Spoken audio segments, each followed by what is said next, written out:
Asher. And Pipeman on W4CY Radio. This is the Pipeman here on the Adventures Pipeman W4CY Radio, and I'm here with Andy from Ogun. Danny from Ogun. Neil from Ogun. I like how your hat matches the Ogun shirt. Thanks very much. Yeah. Colour coordinated today. I know, right? You need to put like an Ogun patch on the hat. Well, I'll sort that out for next time. I know, right? And that's a cool Ogun shirt, too. Yeah, I'd like to say that he planned that, but he didn't. You're the first person to point it out. So. I know, right? And, of course, Black Sabbath. How can you not wear a Black Sabbath top? You know what I mean? The first 2 days of the festival, I had Black Sabbath shirts on. First day was, it looks like the original album, the original Black Sabbath album. And yesterday, one I got at Download that they're selling here, too, it's like a tie-dye, purple and pink, with picture of Sabbath. It's pretty fucking cool. Yeah, sounds awesome. Right? You go out there, you could see it. But, yeah, Black Sabbath, man. Can you believe we just saw their final show ever? Yeah, it's kind of unbelievable to just come to terms that Ozzy's no longer with us. He's no longer part of this world. But he's left such a legacy of music with Sabbath and his solo stuff as well. So that's all we can do now. Just listen back to that and remember the good times. And everyone's got a Sabbath story. Everyone's got a story about how Ozzy's changed their life. So even yourself, you're wearing some familiar-looking sunglasses. Yeah. You know what's funny? Is I've had these sunglasses for years, and I always called them my John Lennon glasses. And then, like a year ago, I was looking at stuff. I'm like, wait a minute. They're Ozzy glasses. Well, being Scousers, we'll take both answers. I know, right? I do have quite a few Ozzy stories for sure, because I saw him live every year since 1980. Including with Randy Rhoads. Fantastic. And I think there's everybody here at Bloodstock, in every part of Bloodstock, that is here because of Sabbath and Ozzy. 100%. Let's hear your guys' first Ozzy or Sabbath stories. So I first saw Black Sabbath, I guess, in 2005 at Download Festival.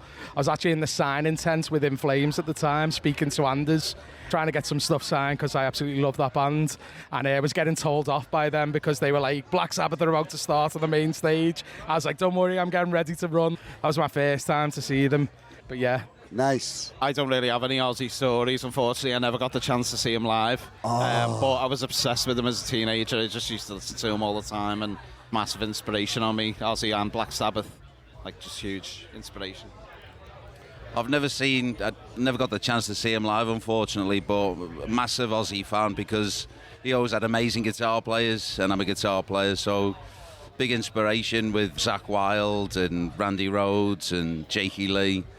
So I always listened to him, massive fan, but as I say, sadly never got to see them live.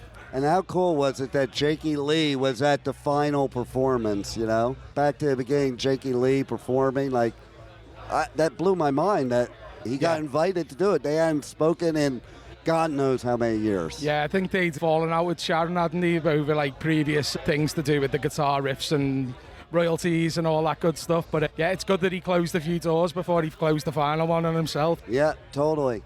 So, how has your experience at Bloodstock been so far?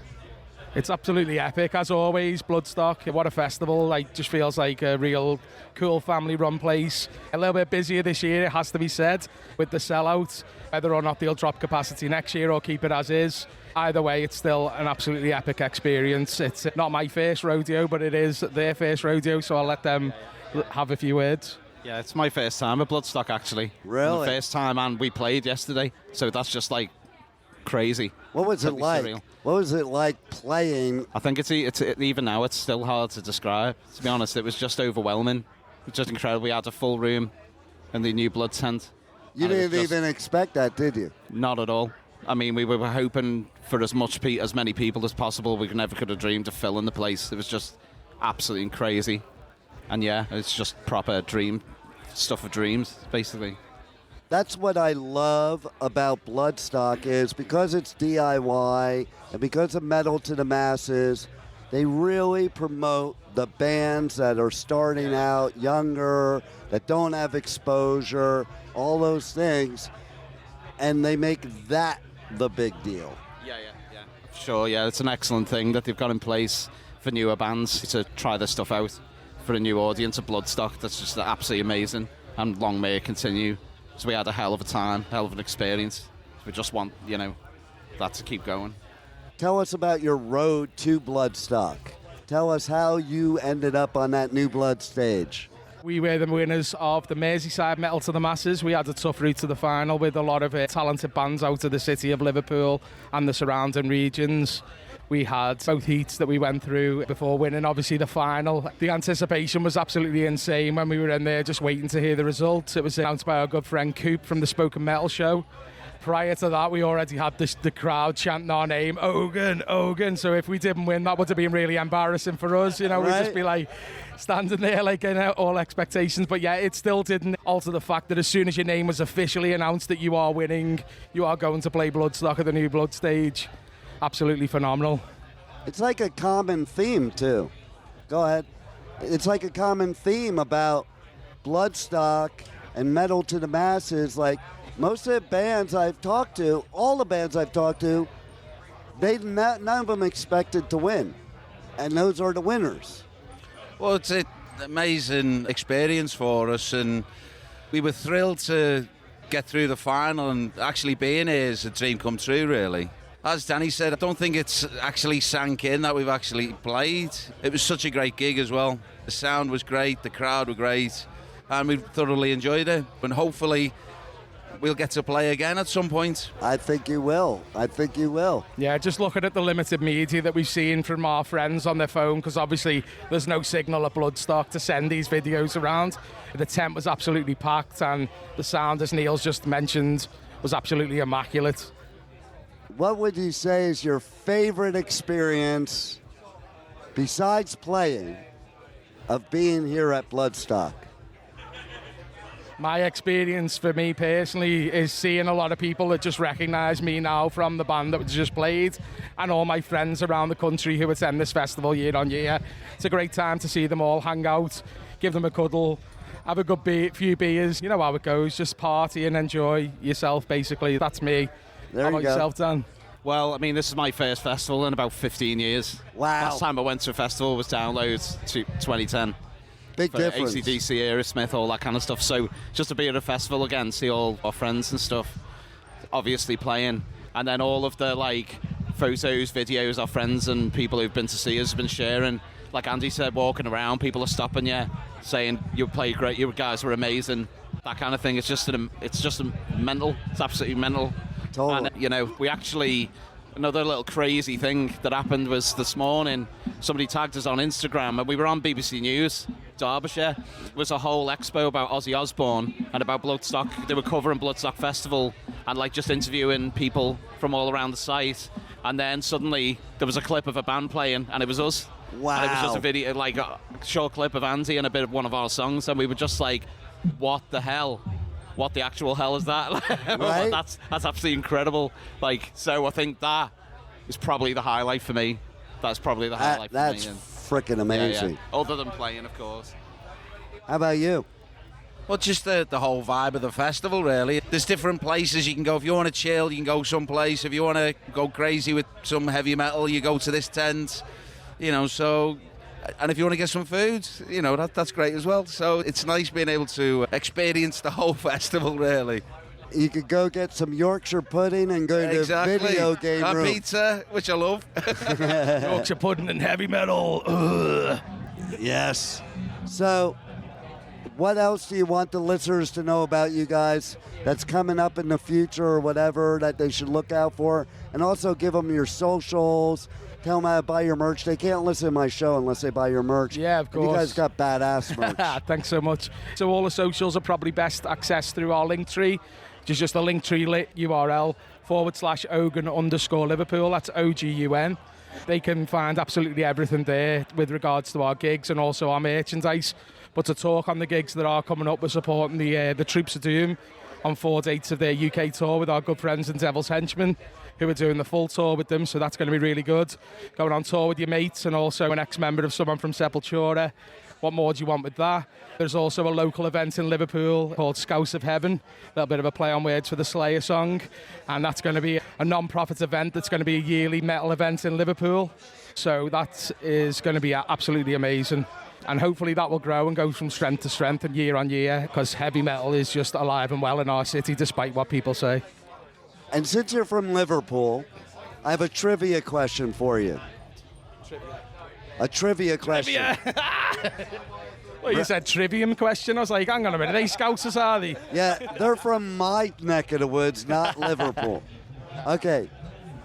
What famous bassist never was supposed to be a bassist? He was actually a guitarist, and he drew the short straw and ended up having to be the bassist.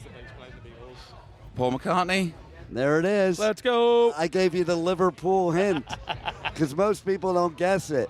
Now, people, when I say that and they listen, you can hear he's playing the bass like a guitar. Yeah. So it's pretty amazing. All three of them, and he was the one, okay, I'll have to play bass. Rock and roll. There it You've got to is. do what you got to do, haven't you? There it and if is. it means being a bassist, then sorry, Joe. Hey, if you're there's worse things in the world than ending up having to be the bassist of the Beatles. That is also very true. The Beatles are one of the reasons I'm here today. I love them. I was obsessed with them since first grade. And Ozzy was obsessed with the Beatles. Yeah, absolutely. On a serious note, they did influence a lot of bands that then went on to influence our generation as well. So, I mean, maybe people could argue that the Beatles started heavy metal.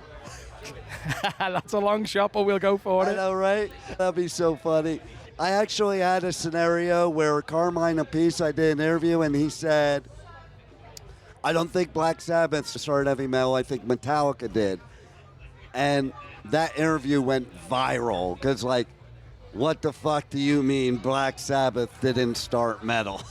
I mean, yeah, that's just crazy. You could argue many sources, but it's got to be, Tony Iommi and Ozzy and the boys. It's got to be. Yeah. It has to be. No doubt about it. And Yeah, there were many bands around that kind of time that paved the way. They were like the forefathers of what eventually created heavy metal. But I think for me and most people, Black Sabbath set the style, the theme.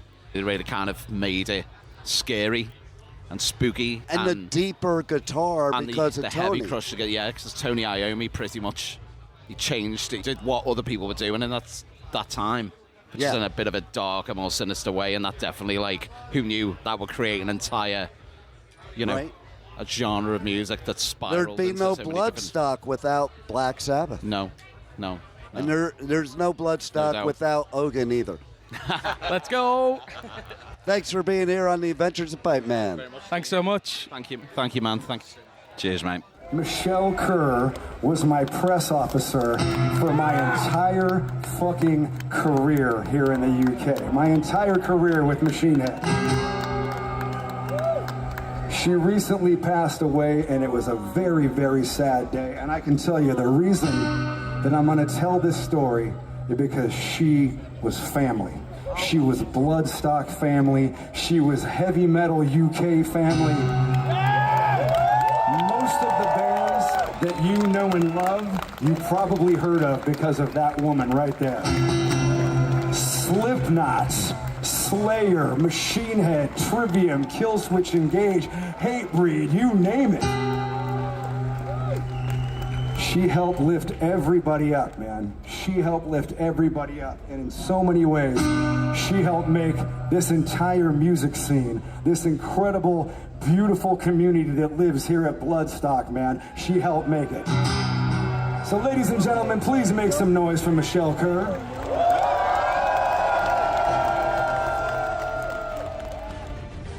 Thank you for listening to the Adventures of Pipeman on W4CY Radio.